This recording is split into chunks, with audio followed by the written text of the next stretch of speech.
Hello students and welcome to ambition study centres online classes. तो जैसे कि हम लोग 5.2 इस एक्सरसाइज को सॉल्व कर रहे हैं। 5.2 इस एक्सरसाइज में हम लोगों ने कुल मिला के क्वेश्चन नंबर 10 तक के सॉल्व कर लिए थे। तो अब बारी है क्वेश्चन नंबर 11 से आगे सॉल्व करने की। देखते हैं हमारा क्वेश्चन नंबर 11 क्या है। क्वेश्चन नंबर 11 है which term of the AP 3, 15, 27, 39 and so on, which term of the AP 3, 15, 27 and 39 so on will be 132 more than its 54th term, will be 132 more than its 54th term। हमें कौन सी term पूछी हुई है, कौन से position की term, यानी हमको n पूछा हुआ है। कौन सी पोजीशन की ये टर्म है, कौन से पोजीशन पे आने वाली ये टर्म है, जिसके लिए जो टर्म है वो कौन सी है, वो टर्म है A54 प्लस 130। हमें क्या पूछा हुआ है, ये हमारा एपी है, इसके लिए ये जो टर्म है कौन सी term 132 more than 54th term. 54th term है ना A54, उसमें 132 प्लस करने का जो भी नंबर बनेगा वो रहेगा हमारी वो टर्म, वो हो जाएगी हमारी वो टर्म। वो कौन सी टर्म रहेगी, which term of the AP will be 132 more than the 54th term, यानी कौन से पोजीशन की टर्म हम लोगों को ये आने वाली है A54 प्लस 132, A54 प्लस 132 कौन से पोजीशन की टर्म आने वाली है। यानी हम लोगों को यहाँ क्या पूछा हुआ है, n का वैल्यू पूछा हुआ है। और n किसके लिए, n किसके लिए, an के लिए। लेकिन an क्या है, what is an, 132 more than 54th term. तो इस AP पर से पहले हमें 154th टर्म निकालना पड़ेगी। 54th टर्म में 132 हम लोग क्या करेंगे प्लस, 54th टर्म में 132 प्लस करेंगे। तो जो भी नंबर बनेगा उसके लिए an का फॉर्मूला लगाएंगे। an का फॉर्मूला लगा के वहां से क्या निकालेंगे, n। an का फॉर्मूला लगा करके क्या निकालेंगे, n, क्योंकि क्वेश्चन ही वैसा बोला है। हमें ये बोला गया है कि कौन सी टर्म यानी n की वैल्यू, टर्म पूछा है तो टर्म निकालना पड़ता, लेकिन कौन सी टर्म पूछा है तो पोजीशन निकालना पड़ेगा, है ना।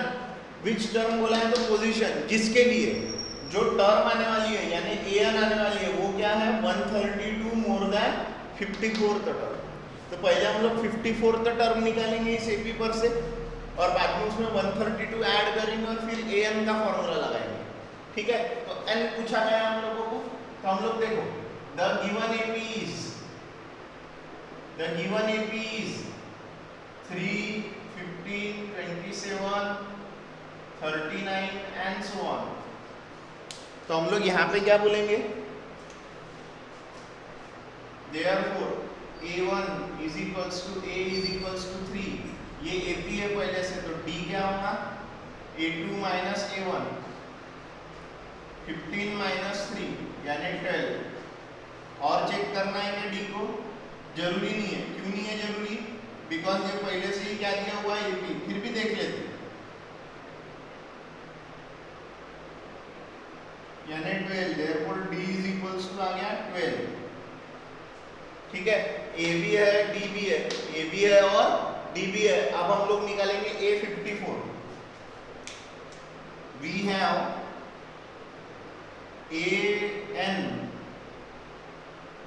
have an is equals to A plus n minus 1 into D। A54 is equals to 3 plus 54 minus 1 into 12। A54 is equals to 3 plus 53 into 12, 3, 53 and 530 plus और 53 and 106, 6, 3, 6 कितना आ जाएगा, 6, 3, 6 यानी 6, 3, 9। A54 कितना आ गया, 639 आ गया।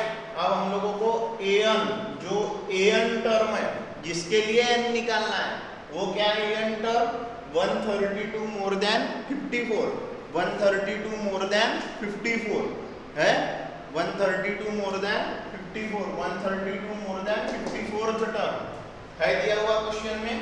तो हम लोग क्या करेंगे, नाउ an जो है हमारे लिए, इसके लिए हमको n निकालना है, वो क्या है a 54 प्लस 132 है, यानी 639 प्लस 132 11 3 और 3 6 और 1 7 और ये 1, ये हो गया an। therefore an is equals to a plus n minus 1 into d, यानी 771 is equals to 3 plus n minus 1 into 12। 771 plus 3 इधर आएगा तो -3 n minus 1 into 12, 7 minus 3 गया तो कितना बचेगा 768 n minus 1 into 12, 12 मल्टीप्लाई में है तो कहाँ जाएगा डिवाइड में n minus 1, तो कितना हो जाएगा, ये कितना हो जाएगा देखो 12 1 जा 12, 12 5 जा 60, 6 जा 72, बचे 4 यानी 48, 12 डिवाइड बाय 48 करेंगे तो कितना आएगा 3 4 जा, ये आ गया answer 64। therefore n minus 1 is equals to कितना आ गया 64। therefore n is equals to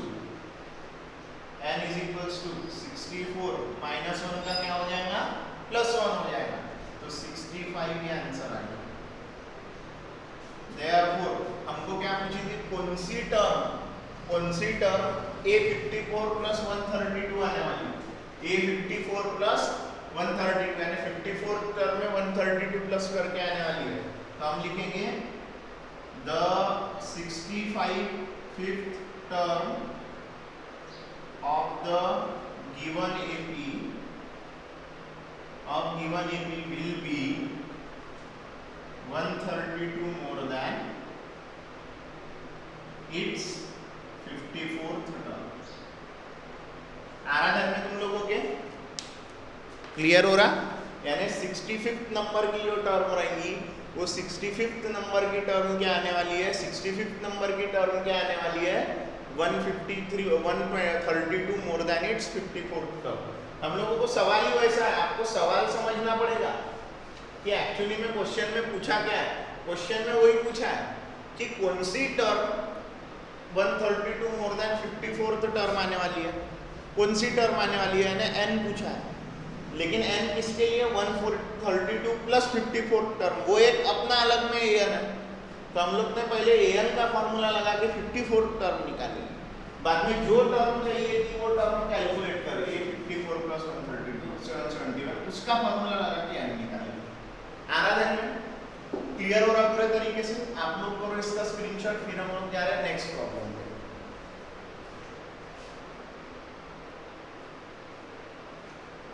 सो ये रहा स्टूडेंट्स हमारा क्वेश्चन नंबर 12। देखो क्या बोल रहा है question number 12, two APs have the same common difference, दो अलग अलग एपी है, वो दोनों एपी का जो कॉमन डिफरेंस है वो कैसा है, सेम है। Two APs have same common difference, the difference between their 100th terms is 100, यानी पहले एपी की 100 टर्म और दूसरे एपी की 100th टर्म, पहले एपी की 100 टर्म और दूसरे एपी की 100 टर्म, दोनों में कितने का फर्क है 100 का। फर्स्ट एपी की 100 टर्म और सेकंड एपी की 100 टर्म का सब्ट्रैक्शन लेंगे तो कितना आएगा 100 आएगा।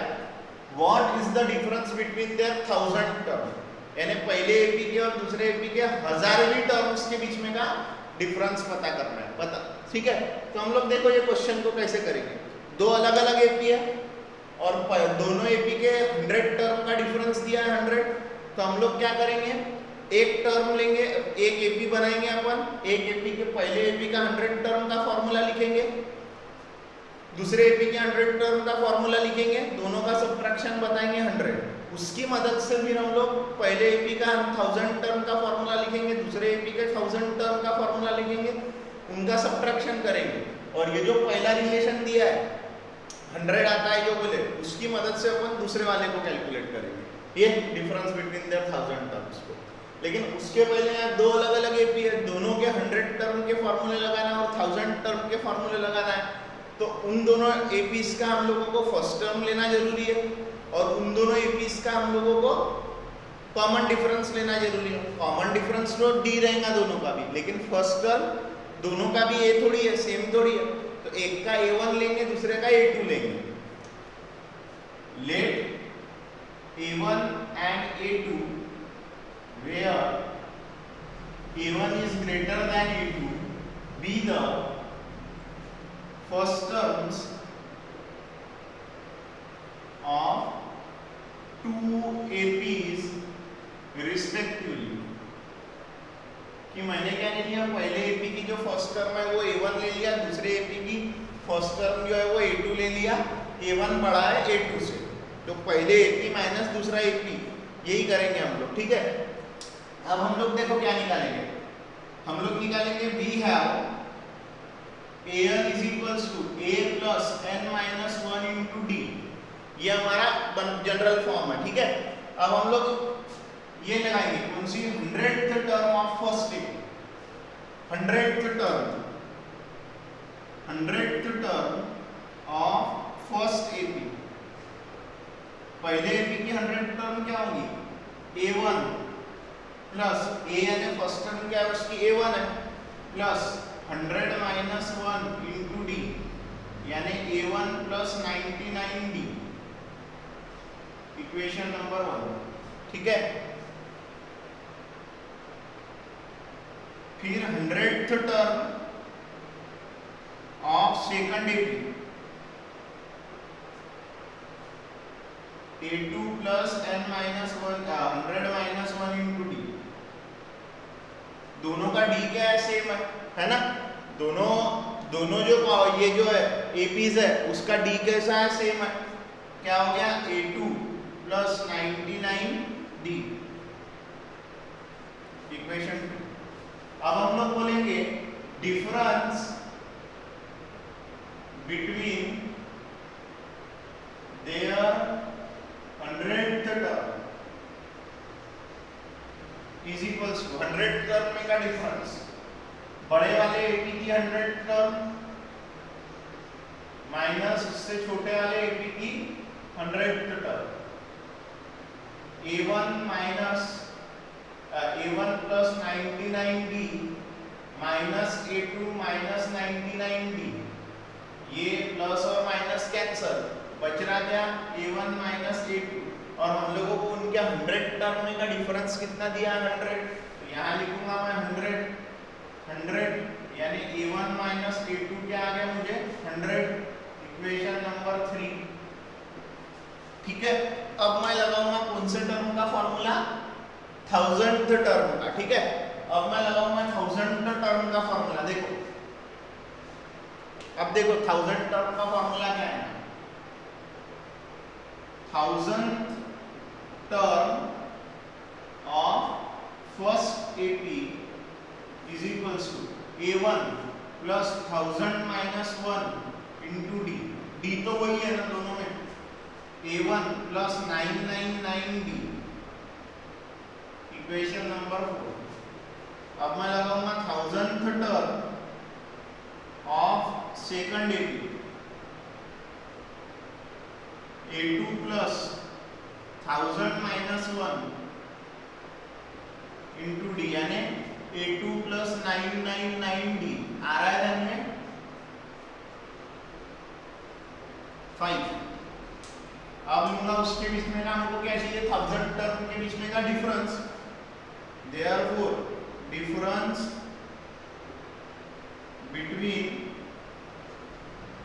their 1000 टर्म्स क्या हो जाएगा, a1 999d minus a2 plus 999d, 1000 term में का difference a1 plus 999d minus a2 minus 999d, plus minus cancel, a1 minus a2, what is a1 minus a2, 100 by equation 3। आ रहा है ध्यान में तुम लोगों के, तो इसका आंसर कैसा लिखेंगे फिर हम लोग, therefore the difference between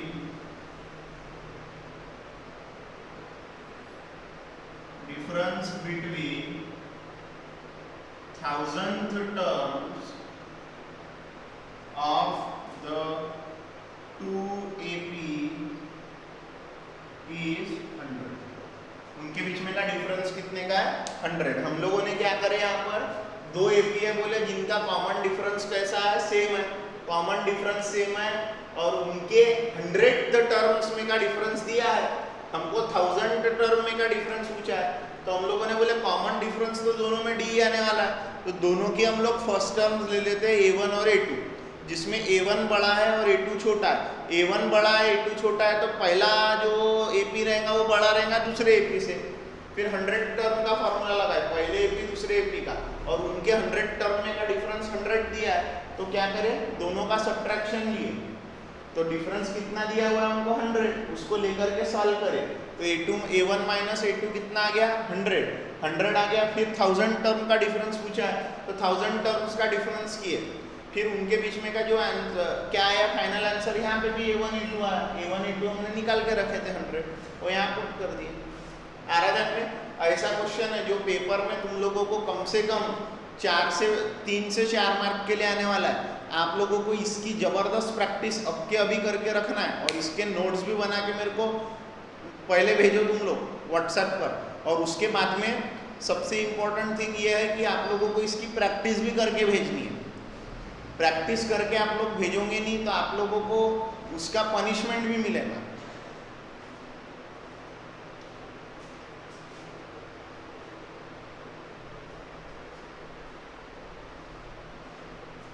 देखो स्टूडेंट्स अब हमारे क्वेश्चन नंबर 13 की बारी. How many 3 digit numbers are divisible by 7?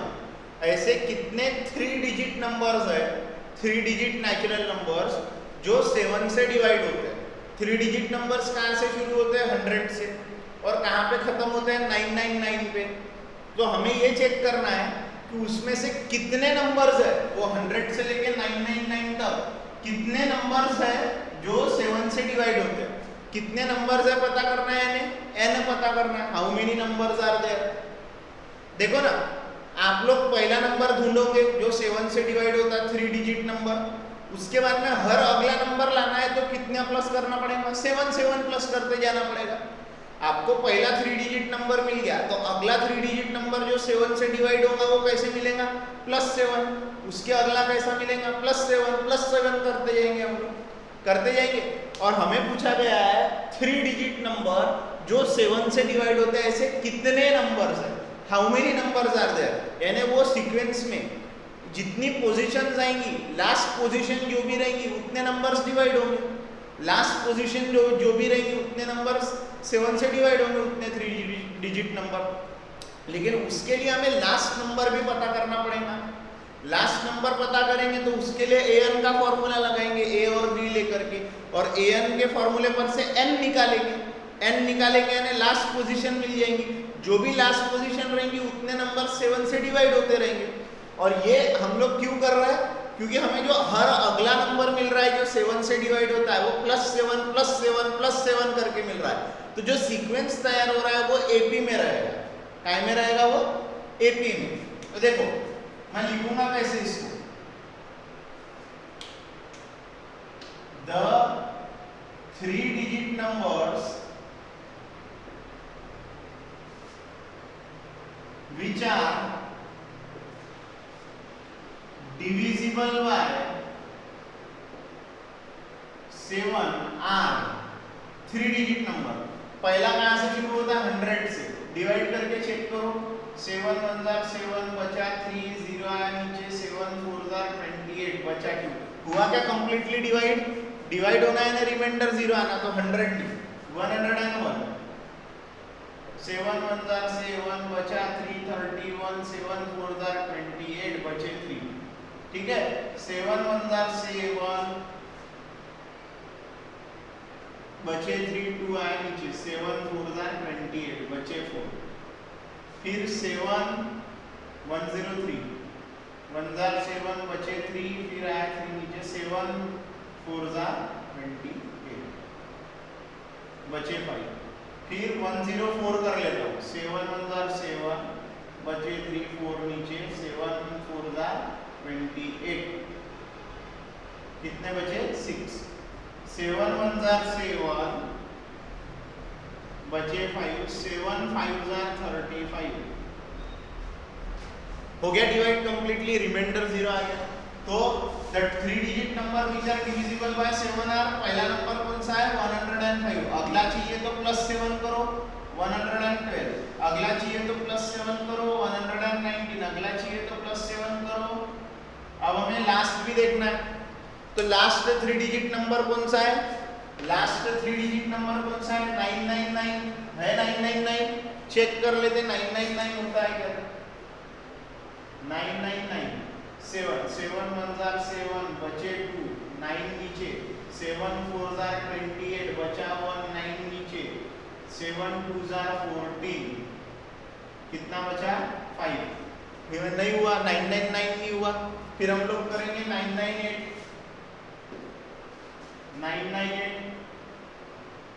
1 jar 7 बचे 2 9 नीचे, 7 4 जार 28 1 8 नीचे, तो 7 2 जार 14 बचे 4, तो ये भी डिवाइड नहीं कर रहा, ठीक है। फिर 997 चेक करेंगे, वो भी डिवाइड नहीं करेगा, 996 चेक करेंगे नहीं होगा, 995 चेक करेंगे नहीं होगा, 994 चेक करना, 994 7 1 जार 7 बचे 2 9 नीचे, 7 4 जार 28 बचा 1 4 नीचे, 7 2 जार 14 आया, रिमाइंडर 0 किसके लिए आया 994 के लिए आया।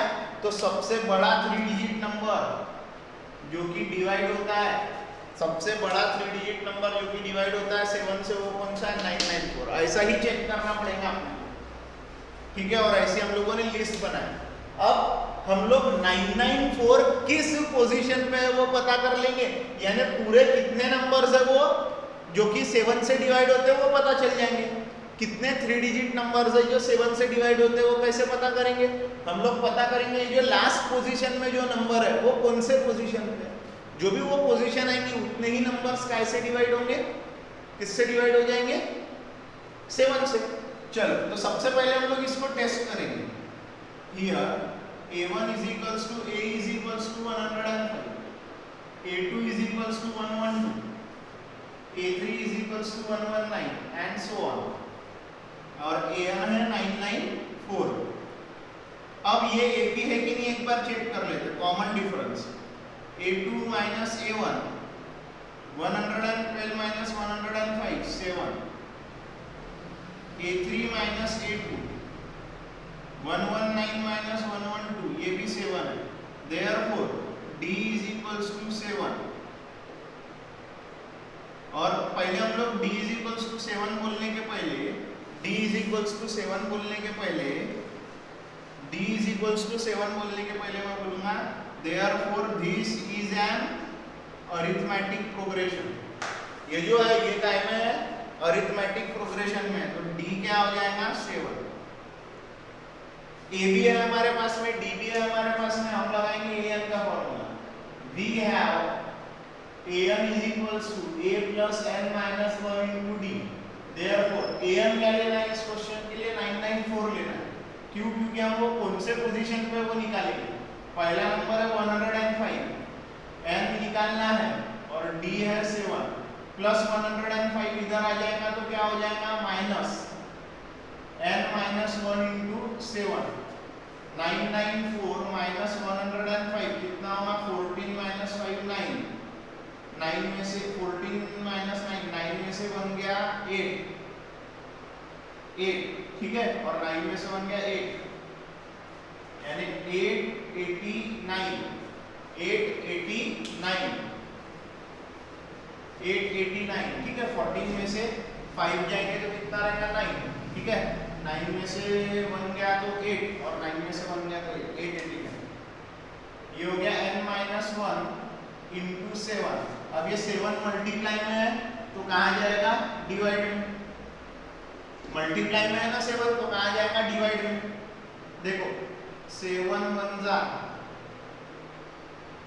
ठीक है, 7 1 जार हो गया, फिर ये हो गया 2 और ये हो गया 7 यानी 127, यानी जो पूरा कैंसिल होगा 889 वो 127 से होगा, 889 अपॉन जो 7 है वो 127 से होगा। Let me check, 49 4 carry, 81 carry और ये 89, यस 127 n माइनस 1 इधर आएगा तो +1 इज इक्वल्स टू n, तो therefore n is equals to 128। देखो हम लोगों ने यहाँ पर बेसिक्स करे हैं पूरे सॉल्व करने के लिए, कुछ भी नहीं करे।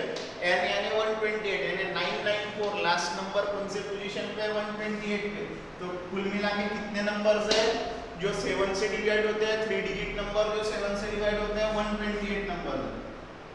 Therefore there are total 128 numbers, 128 3 digit number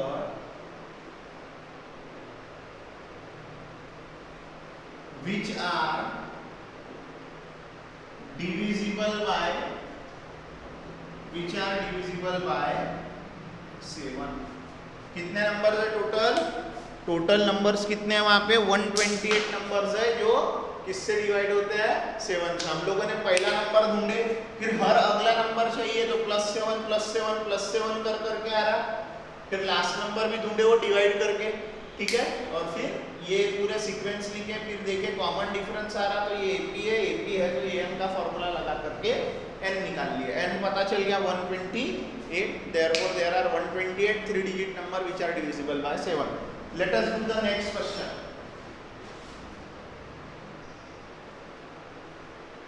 सो ये है हमारा क्वेश्चन नंबर 14, जिसका मैं आप लोगों को हिंट बना के देता हूं, सॉल्व आप लोग खुद करेंगे। How many multiples of 4 lie between 10 and 250? 10 और 250 के बीच में 4 के मल्टीपल कितने हैं, कितने मल्टीपल्स है 4 के? How many multiples are there, how many multiples of 4 lie between 10 and 250? यानी 10 से लेके 250 के बीच में, 10 to 250 के बीच में कुल मिला के 4 के टेबल में आने वाले कितने नंबर है? मल्टीपल्स ऑफ 4 पूछा है ना, मल्टीपल्स ऑफ 4 यानी 4 के टेबल में आते होंगे, यानी 4 से वो कंप्लीटली डिवाइड होते होंगे। इसके पहले अपने को 7 से डिवाइड होने वाले पूछे, यहाँ पर क्या पूछ लिया 4 से डिवाइड होने वाले। मल्टीपल ऑफ 4 है तो 4 से तो डिवाइड होंगे, लेकिन बोला बिटवीन 10 to 250, 10 से लेके 250 के बीच में। तो बिटवीन ये जब वर्ड रहा तो जिसके बिटवीन बोला है वो नंबरों को लेना नहीं पड़ता, उनके बाद से 10 है तो 10 को हम कंसीडर नहीं कर सकते। अगर 4 से डिवाइड होता भी होगा 10 4 का मल्टीपल होगा भी तो भी हम ले नहीं सकते, क्योंकि बिटवीन ये वर्ड है। बिटवीन का मतलब है 10 से बड़े और 250 से छोटे, यही नंबरों की लिस्ट हम लोगों को बनानी है, कलेक्शन बनाना। हाँ, बिटवीन के जगह फ्रॉम होता, फ्रॉम 10 एंड 250, फ्रॉम 10 to 250, तो हम लोग 10 को भी लिए होते और 250 को भी कंसीडर किए होते। बिटवीन बोला है तो 10 से बड़े और 250 से छोटे, यानी 10 और 250 को हम लोग नहीं ले सकते, उससे बड़े 10 से बड़े और 250 से छोटे वाले लेना। तो ऐसे कौन से नंबर है? सबसे पहला 11 है क्या नहीं, 12 है, फिर अगला चाहिए तो +4, फिर अगला चाहिए तो +4, फिर अगला चाहिए तो +4, और लास्ट 248, लास्ट जो नंबर है वो 248 है। इसके लिए आपको टेस्ट ऑफ डिविजिबिलिटी मालूम रहने होना, नहीं तो फिर डिवाइड कर करके चेक करना पड़ेगा। जैसे 250 से छोटा है ना 249 डिवाइड नहीं होगा, 248 डिवाइड होकर के आंसर 0 आ जाएगा, आंसर 0 आ जाएगा, रिमाइंडर 0 आ जाएगा, तो हम बोलेंगे 248 डिवाइड होता। ठीक है, तो पहले अभी हम लोग लिस्ट बनाएंगे, the multiples of 4 lying between which lie between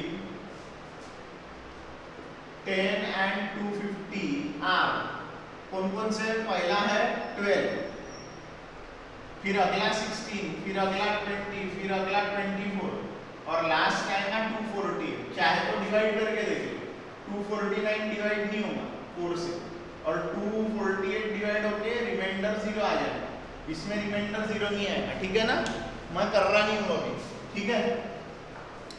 तो अब अपने को इसको चेक करना पड़ेगा एपी है या नहीं है। तो मैं लिखूंगा here a1 is equals to 12, a2 is equals to 16, a3 is equals to 20 and so on, और an is equals to 248. Therefore a2 minus a1 करता हूँ, क्या आएगा 16 minus 12 is equals to 4, और a3 minus a2 भी करके देखता हूँ, 20 minus 16 is equals to आ गया ये भी 4. Therefore this is an AP, this is an arithmetic progression. ये जो सीक्वेंस तैयार हुआ ये एपी है, यहाँ पे कॉमन डिफरेंस कितना है 4 का है. अब हम यूज करेंगे वी हैव, हमें क्या निकालना है, कितने नंबर है, कितने नंबर निकालना है, n निकालना. We have an is equals to a plus n minus 1 into d. हमें कौन सी टर्म चाहिए, 248 कौन से पोजीशन पे, क्योंकि लास्ट नंबर जो पोजीशन पे होगा उतने ही नंबर 4 से डिवाइड होंगे. फर्स्ट टर्म है, what is the first term, 12, n minus 1 into d, d है यहाँ पे 4, ये प्लस 12 है, इधर आएगा तो माइनस हो जाएगा.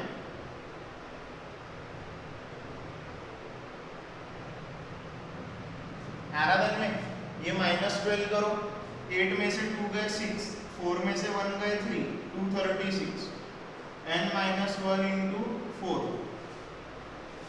236 upon 4 is equals to n minus 1. चलो डिवाइड करेंगे, कितना हो जाएगा 4 1 जा, और ये हो गया 5 और 9, 59 था, 59 था n minus 1. ठीक है 59 था. ओके चलो इसके बाद में माइनस 1 इधर आ जाएगा तो कितना हो जाएगा प्लस 1. सो n की वैल्यू आ गई 60. सो कितने नंबर्स है 10 से लेके 250 के बीच में, 10 से लेके 250 के बीच में. Let me confirm my answer. Yes 60. How many numbers are there, there are 60 numbers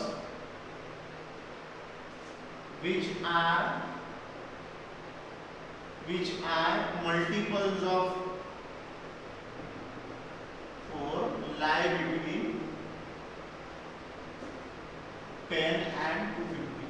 10 और 250 के बीच में आने वाले, 10 और 250 के बीच में आने वाले कुल मिला के कितने मल्टीपल्स है, 10 और 250 के बीच में आने वाले कितने मल्टीपल्स है, टोटल मल्टीपल्स है 60. There are 60 multiples which lie between 10 to 50 for 4 के लिए. आराधन में कैसे करें, पहले सीक्वेंस बनाए कि कौन से नंबर है रे भाई, फिर सीक्वेंस को एपी में बताए, एपी में बता के एन का फॉर्मूला लगा के एन निकालेंगे. आप लोग करो इसका screenshot.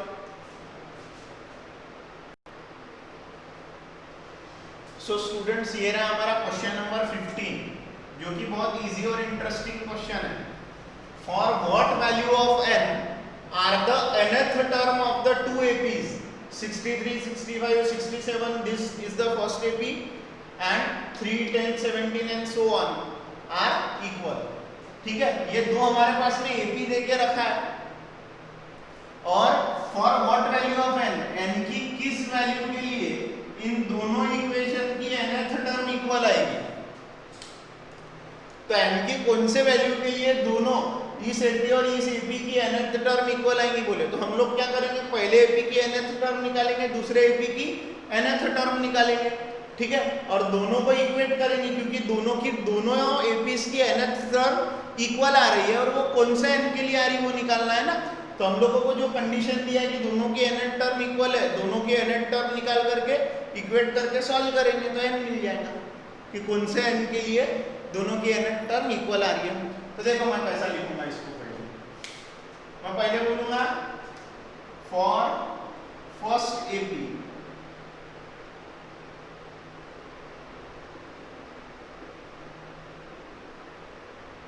a is equals to 63 है, फर्स्ट टर्म क्या है 63 है, और d is equals to 65 minus 63 is equals to 2.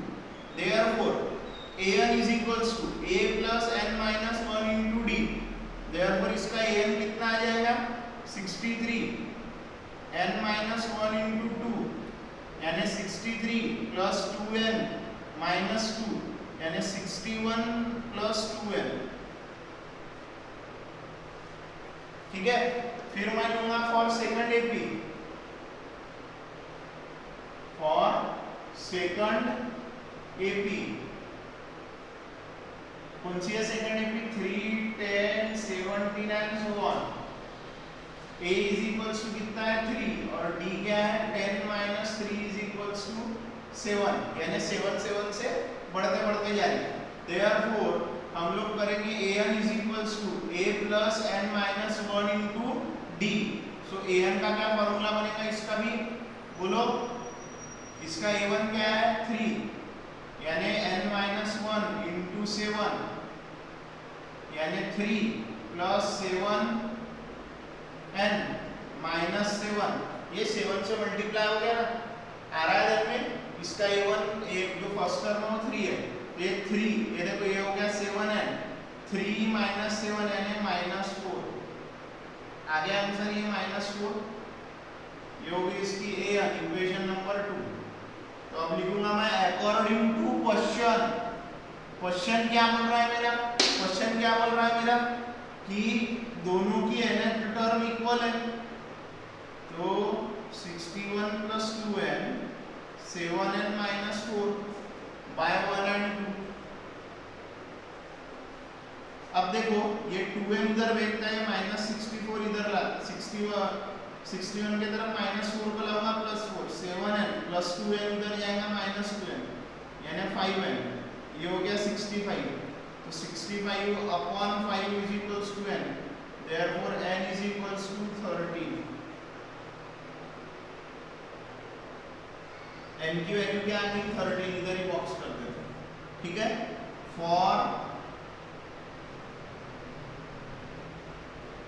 for n equals to 13, the nth terms of the given APs are equal। यानी n की वैल्यू 13 रहेगी, n की value 13 रहेगी। ओके, कंफर्म कर लेने दो मेरे को। कौन सा क्वेश्चन सॉल्व कर रहे हैं हम लोग? 15th one.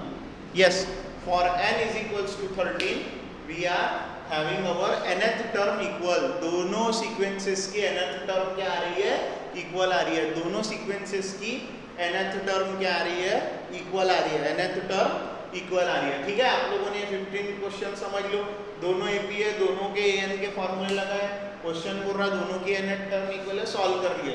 इसके बाद का जो 16th क्वेश्चन है उसमें कंडीशन बनाना है। कंडीशन जो दी हुई है क्वेश्चन में, क्वेश्चन पर से कंडीशन बनानी है, ए और डी पता करना है और जो एपी पूछा है वो एपी लिखना है। अब एपी लिखना है तो ए और डी पता होना जरूरी है। तो आप लोग पहले जो गिवन कंडीशंस है उस पर से ए और डी निकालोगे। ए और डी मिल गया तो फिर हम लोग जो एपी चाहिए वो एपी बना ही सकते हो, आपको मालूम ही है। तो मैं दे रहा हूँ आप लोगों को 16th क्वेश्चन होमवर्क। 15th रहा ये वाला, हम लोग इसके बाद करेंगे 17th question.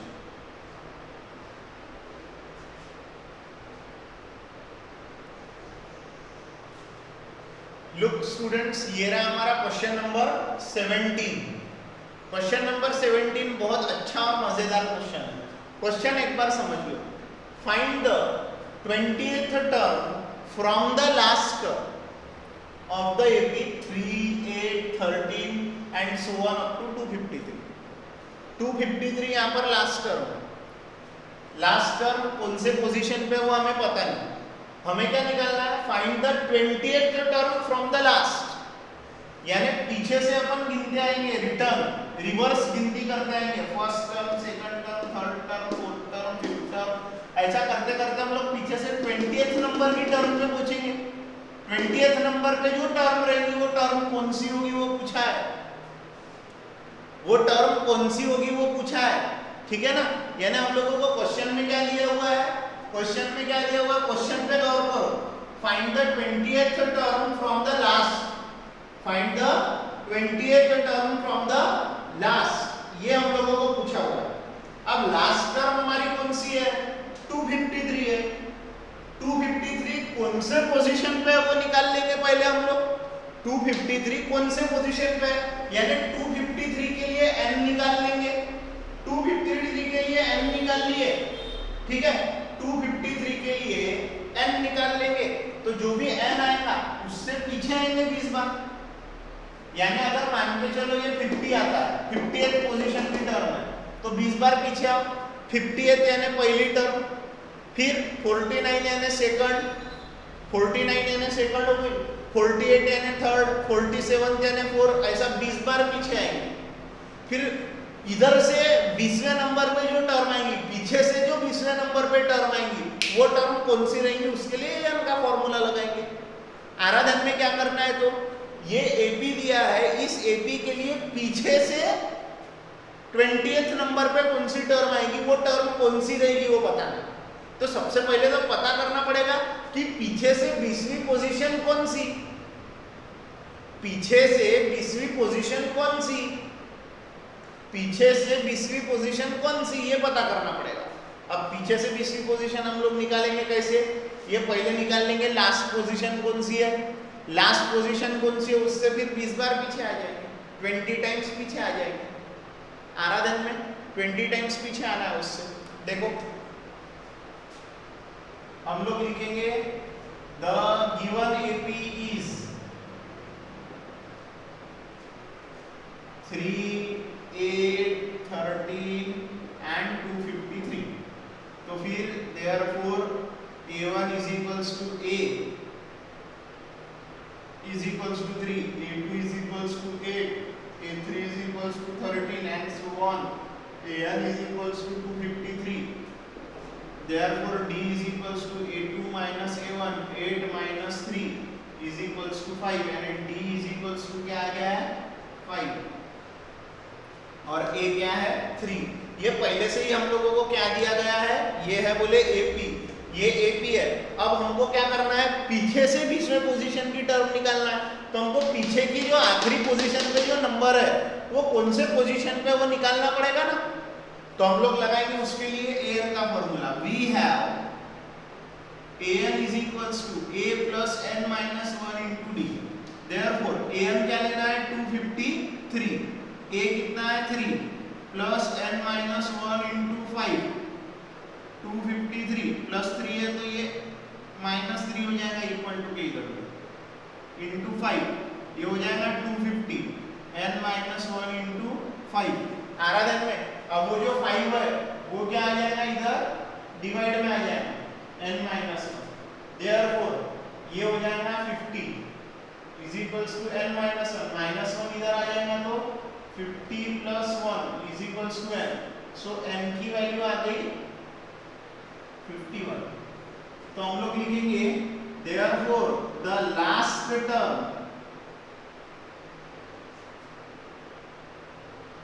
of the AP is 51st term, है ना। लास्ट टर्म जो है वो 51st टर्म हो गई, लास्ट टर्म जो है वो 51st टर्म हो गई। कौन सी 51वें नंबर की टर्म, 51वें नंबर की टर्म।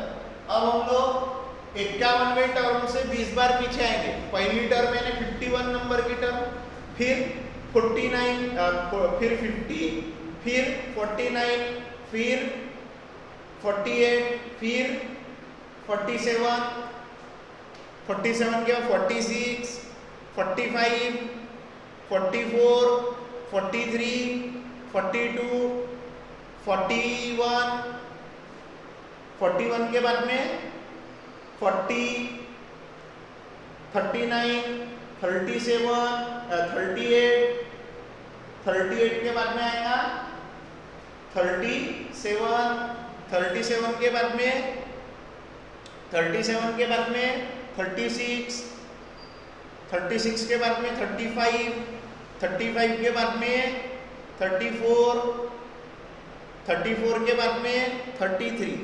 यानी कौन से नंबर की टर्म होगी वो, कौन से नंबर की टर्म होगी, टेल मी 32nd टर्म। देखो अब इसका भी एक फॉर्मूला पता था कि पीछे से 20वीं टर्म कौन सी, पीछे से 20वीं टर्म कौन सी। देखो the last term, the 20th term, the 20th term from the last is equals to 51वीं टर्म है, 51वीं टर्म है, माइनस 20 कर दो। अब माइनस 20 क्यों कर रहे हैं? क्योंकि हमको 20 बार पीछे आना है, लेकिन 51वीं जो टर्म है, 51st जो टर्म है, वो भी हम लोग गिन रहे हैं, उसमें गिन रहे हैं ना, उसको गिन रहे हैं, तो उसको लिए हमको करना पड़ेगा +1। क्योंकि देखो, या तो फिर सीधा सीधा एक कम कर देने का, जो हमको लास्ट से 28 टर्म चाहिए ना, 20 माइनस 1 कितना होगा? 19। क्योंकि हमको क्या करना पड़ रहा है, 51st जो टर्म है उसको भी गिनना पड़ रहा है, उसको छोड़ नहीं रहे हम लोग, उसको भी गिन रहे, उसको छोड़ रहे नहीं हम लोग, उसको भी गिन रहे, उसको भी गिन रहे यानी उसको भी गिन रहे हैं। कैसा? देखो ये 51 है, 51 माइनस 19 क्यों किया मैंने? क्योंकि मेरे को पता है ये जो लास्ट टर्म है ये 51st पोजीशन पे है, और इधर से गिनते जाएंगे तो 51, 50, 49, 48 ऐसा कम से कम 20 बार आना पड़ेगा। और जब हम लोग सब्ट्रैक्शन करते 50 माइनस 20 तो क्या आ गया रहता? वो 1 और ये 31 आ गया रहता। 31 नहीं चलेगा, क्योंकि हम लोगों ने उसमें क्या कर लिया, इसको भी माइनस कर दिए, 51 को 51 में से माइनस कर दिए, लेकिन हम लोगों को 19वीं टर्म माइनस करनी है, क्योंकि हमको जो पहली टर्म गिनना है वो ये 51st टर्म को पहली टर्म गिनना है, 51st टर्म को भी इंक्लूड करना है, 50+ टर्म को छोड़ के 20वें पे नहीं जाना है, 51st टर्म को गिनते हुए जो 20वें नंबर पे आएंगी वो टर्म लेना है। इसलिए मुझे यहाँ पर 51 माइनस 19th टर्म ऐसा करना पड़ेगा। तो फिर 51 माइनस 19 कितना हो जाएगा बताओ? 51 माइनस 19 2 और ये हो जाएगा 3, यानी 32nd टर्म। कौन सी टर्म? 32nd term. Therefore अब मैं लगाऊंगा an is equals to a plus n minus 1 into d, यानी मुझे क्या निकालना है? a32 निकालना है। क्या निकालना है मुझे? a32 a की वैल्यू क्या है? 3 plus n 32 minus 1 into d, what is d? 5, 3 plus 31 into 5, 3 plus 5 into 15, यानी 158. So which is the 20th term from the last? Therefore 20th term from the last is 158. देखो क्यों मैंने किया 20 क्यों नहीं माइनस किया मैंने? क्योंकि मेरे को ये 51st टर्म भी इंक्लूड करना है। 51st टर्म से 1 2 3 4 मैं पीछे पीछे गिनते जाऊंगा, 1 2 3 4, फिर जो पोजीशन आएंगी वो पोजीशन 20वीं जो रहेंगी वो मेरे को निकालना है ना, और इसको मेरे को 51st टर्म को भी लेना है, इस वजह से मैंने 19 माइनस किया। आप यही ध्यान में रखना, आपको पीछे से जो भी टर्म पूछ रही, अगर हमको पीछे से 5th टर्म पूछा रहता, 51 लास्ट टर्म आ गई, उधर से पीछे से हमको 5th टर्म पूछी रहती, 5th term from the last, तो हम लोगों ने -4 किए होते। हमें 10th term from the last पूछी होती तो हमने 51 माइनस 9 किए होते।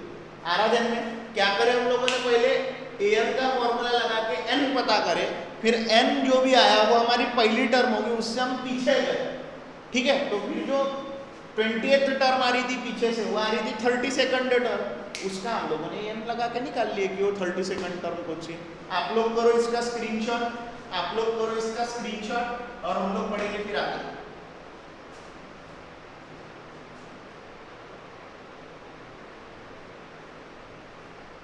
देखो स्टूडेंट, ये रहा हमारा 18th क्वेश्चन, जो कि बहुत इंटरेस्टिंग क्वेश्चन है।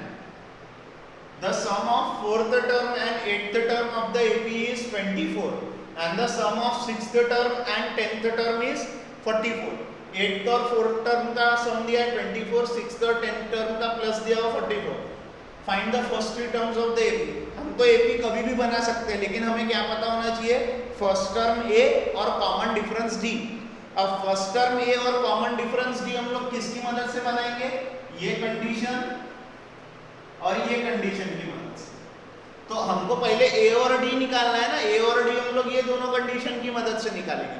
A और D मिल जाएगा तो हम कितनी भी टर्म निकाल सकते हैं AP, पहली 3 ही नहीं पूरा AP लिख डाल सकते हैं। आ रहा ध्यान में? ओके, तो हम लोग क्या करेंगे? देखो, let the first term and common difference of an AP respectively, ये बोलिए, बोल दिए। तो अब हम लोग an का फॉर्मूला लगाएंगे। We have an is equals to a plus n minus 1 into d, ये है हमारा फॉर्मूला। अब इधर ध्यान देना, therefore a4 is equals to a plus 4 minus 1 into d, यानी a4 कितना दिया हुआ है, a4 a plus 3d and a8 is equals to a plus 7 minus 1d, यानी a plus 8 minus 1d यानी a plus 7d a। therefore according to question क्या बोलता है, दोनों का सम a4 plus a8 is equal to a plus 3d plus a plus 7d, ये कितना दिया हुआ है 24, यानी 2a plus 10d। इसी का मतलब क्या है, 2a plus 10d is equals to 24। आ रहा है ध्यान में, क्लियर हो रहा है पूरे तरीके से। चल, ये हो गया हमारा equation number 1। And a6 is equal to a plus 6 minus 1d, यानी a plus 5d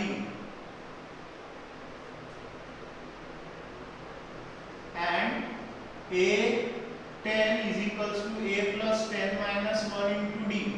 what is a10, a plus 9d हो जाएगा, ये हो जाएगा 8 plus 9d। therefore according to question क्या बोल रहा है हम लोगों को कि a6 plus a10 कितना है, a6 plus a10 a plus 5d plus a plus 9d, कितना है दोनों का एडिशन 44, यानी 2a plus 14d, 2a plus 14d is equals to 44, equation number 2। अब देखो यहाँ भी 2 है, यहाँ भी 2 है, सब्ट्रैक्ट कर देंगे इक्वेशन 1 फ्रॉम 2। हम लोग करते ही आए हैं ऐसे बहुत से क्वेश्चन में, subtract equation 1 from equation 2 we gate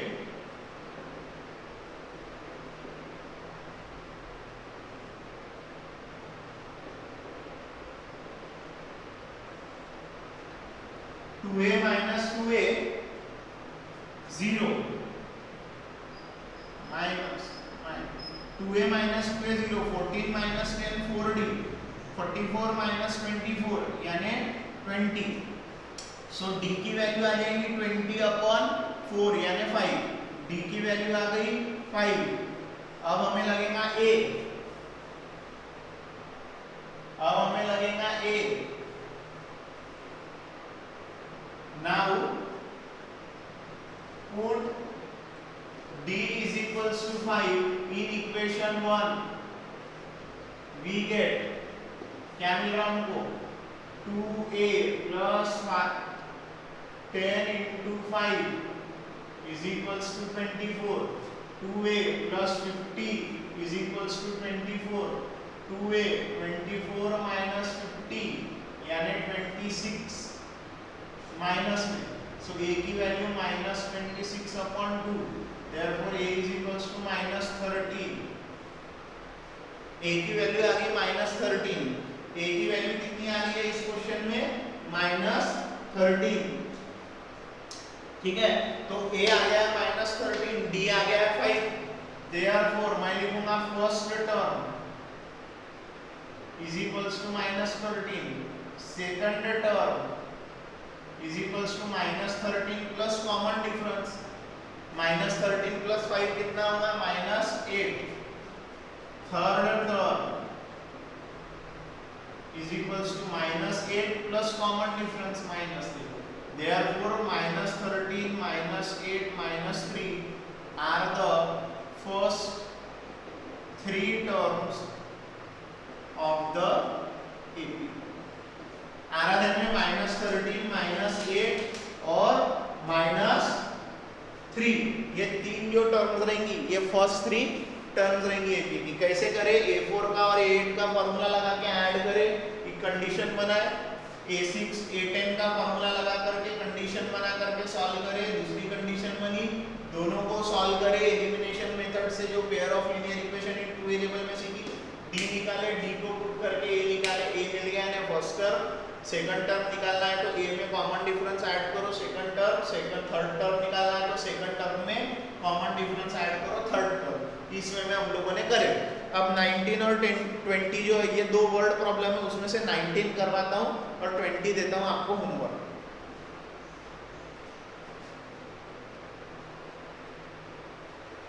So student, here it is your question number 19, which is a very interesting question. देखो क्या बोल रहा है, Subba Rao started work in 1995 at an annual salary of ₹5,000.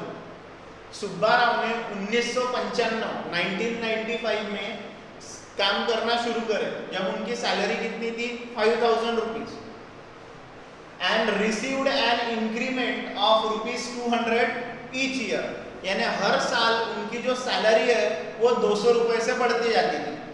यानी 1995 में उनकी सैलरी थी ₹5,000, तो 1996 में कितनी थी, ₹5,200, 1997 में कितनी थी, ₹5,400, यानी 200 रुपीज बढ़ते जा रही है। In which year did his income reach 7,000? जब उसकी 7,000 इनकम बन जाएंगी वो वर्ष कौन सा रहेगा, वो ईयर कौन सा रहेगा?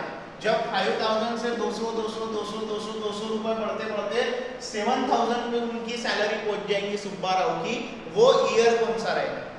है ना, ऐसा बोल सकते हैं। इस क्वेश्चन के लिए हमारी जो लास्ट टर्म है वो 7,000 है, फर्स्ट टर्म है वो हमारी है 5,000 और कॉमन डिफरेंस है 200 रुपीज का, क्योंकि हर साल इंक्रीमेंट कितने रुपए का होते जा रहा है, 200 रुपए का। यानी कॉमन डिफरेंस डी भी हमें दिया है, फर्स्ट टर्म 5,000 दिया है, लास्ट टर्म हमें 7,000 लेना है, उसके लिए n निकालना है। n जो भी आएगा वो उसकी पोजीशन होगी, उतने साल बाद वो प्लस हो जाएगा। जैसा n अगर 7 आया, n अगर 7 आ गया तो 1995 से 7 साल बाद 1995 से 7 साल बाद 7,000 हो जाएगी। हमें ये पूछा है ना कौन से साल, तो 1995 से 7 साल आगे यानी 2002 में हो जाएगी। चलो 10 आया तो 1995 से 10 इयर्स आगे, 1995 से 10 इयर्स आगे, n की वैल्यू अगर 10 आ गई, अगर हम लोगों ने an को 7,000 ले लिए, लास्ट टर्म है ना वो हमारी 7,000, 7,000 सैलरी कब होंगी, n निकालेंगे, अगर वो 10 आ गई तो कौन सा साल हो जाएगी उसकी, सुब्बा राव की 7,000 सैलरी 10वें साल 2005 में, 1995 प्लस 10 इयर्स यानी 2005। यानी यहाँ n निकालेंगे, n यानी उतने वर्ष के बाद उसकी सैलरी क्या हो जाएगी, 7,000 हो जाएगी। उतने वर्ष 1995 में प्लस कर देंगे तो जो भी ईयर बनेगा वो वाले वर्ष में उसकी सैलरी 7,000 हो जाएगी। तो देखो इसको लिखता कैसा, salary Subba Rao salary,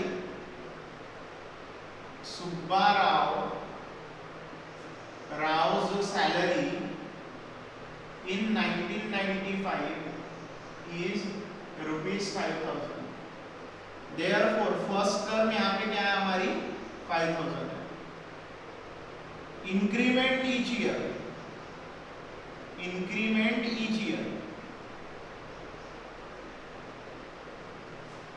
is equals to is ₹200. Therefore common difference कितने का आएगा, 200 रुपए हर साल बढ़ते जाएंगे।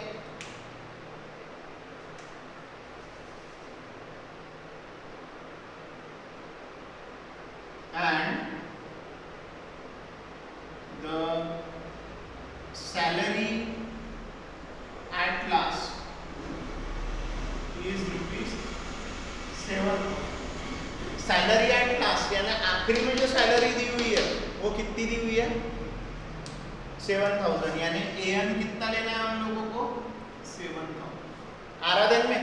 अब हम लोग लगाएंगे an का formula, we have an is equals to a plus n minus 1 into d. तो ये 7,000 इज इक्वल्स टू a क्या है 5,000 plus n minus 1 into D कितना है 200 रुपए। प्लस इधर आ जाएगा तो हो जाएगा माइनस n-1 इंटू 200, ये हो गया 2000 रुपीज। n-1 इंटू 200, 200 जाएगा डिवीजन में, n-1 ये cancel, 2 1 2 10 10 is equals to n-1, n-1 इधर आ जाएगा तो +1, so n is equals to 11, n is equals to 11। यानी 7000 सैलरी कब होगी? 1995 से 11 इयर्स बाद, वही ईयर पूछा है ना। Therefore year in which his income will be 7000 is equals to 1995 plus 11 यानी 2006। Therefore in year 2006, Subba Rao's salary will be 7000। यानी कौन से वर्ष होगी उसकी सैलरी 7000? जब वो 2006 में पहुंचेगा। कौन सा साल होगी? जब वो 2006 में पहुंचेगा। आराधन में वर्ड प्रॉब्लम को कैसे अपन ने कन्वर्ट करे तो किसमें? अरिथमेटिक प्रोग्रेशन से रिलेटेड क्वेश्चन में, क्योंकि है जो उसकी सैलरी काय में बढ़ रही है? एपी में बढ़ रही है। 200 रुपए बढ़ना है ना, एपी में बढ़ना, एपी में बढ़ना तो एपी के फॉर्मूले पर से ईयर निकाले। कुछ उसी प्रकार का, उससे भी इजी क्वेश्चन आप लोगों का 20th नंबर का, देखो आप लोगों को आराम से जम जाएगा, पक्के में जमने वाला, ठीक है। आप लोग करो इसका स्क्रीनशॉट। यहाँ हम लोग कर लिया हमारी 5.2। अब हम लोग अगले लेक्चर में आगे का टॉपिक पढ़ेंगे। Bye bye.